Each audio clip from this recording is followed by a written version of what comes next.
There are already a handful of sub 1000 ringgit Android tablets in the market, but the Redmi Pad here is the one that stands out among the competition. It's got a 10.6-inch 2K IPS display that refreshes at 90Hz, quad speakers with Dolby Atmos support, and it is powered by the very efficient MediaTek Helio G99 chipset.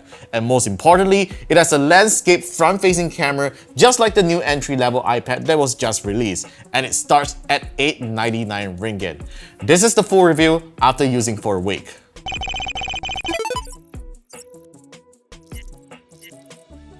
The Redmi Pad is an incredibly well-built tablet with an aluminum unibody construction that's usually only available on more expensive tablets. It also feels better to hold than the company's flagship Xiaomi Pad 5, as it feels very lightweight at just 445 grams, and the edges are smooth to the touch.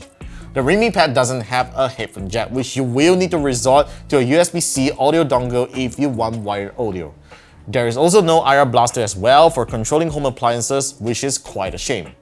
The 10.6-inch 2K display is definitely one of the best I have seen on mid-range tablets. It sports a 16:9 aspect ratio with a resolution of 2000 by 1200 pixels, which is a great display for media consumption, and this tablet is Widevine L1 certified, so you can enjoy watching Netflix or other DRM video streaming services in HD.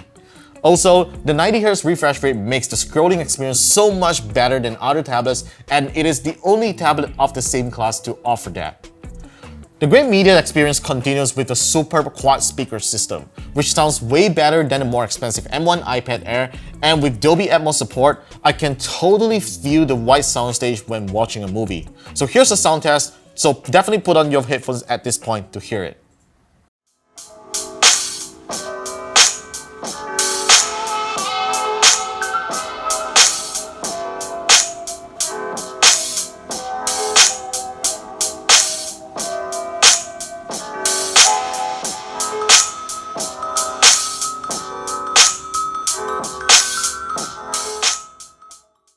My review unit is the 4GB RAM and 128GB storage model. Storage can be further expanded with a micro SD card. Though I wish Xiaomi would have made a 6GB RAM model available, the tablet would occasionally stutter as I switch between apps, and it can be a little frustrating at times, but isn't something that I can't tolerate in the long term. The tablet ships with MIUI 13 running on top of Android 12L, which introduces some minor UI improvements such as proper split screen support and better widget resizing when switching from portrait to landscape. General performance is decent with the Helio G99 chipset as apps launch quickly, and it can handle games with medium graphics setting effortlessly. The Redmi Pad has an 8MP rear and 8MP front camera, which I briefly tested and took some casual photos around the studio. They are definitely sufficient for capturing presentation slides and documents, and also have good image quality for video calls. Both cameras will take up to 1080p videos at 30 frames per second, which I believe mobile gamers working on a tablet will greatly appreciate.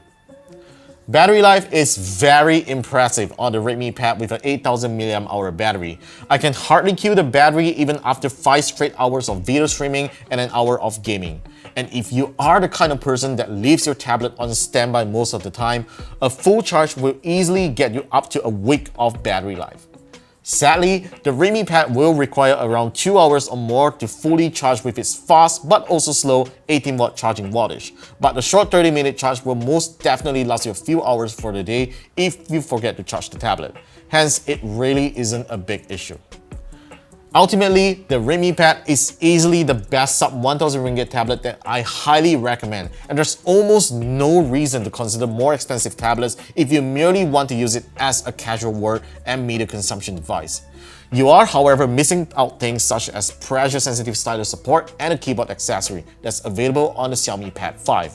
But at 999 ringgit, you really can't complain considering the generous hardware features Xiaomi has packed into this tablet. So that's all for my review of the Redmi Pad. Let me know what you guys think about this tablet in the comment section down below, and be sure to subscribe to us for more videos coming right up, and I'll see you guys in the next one.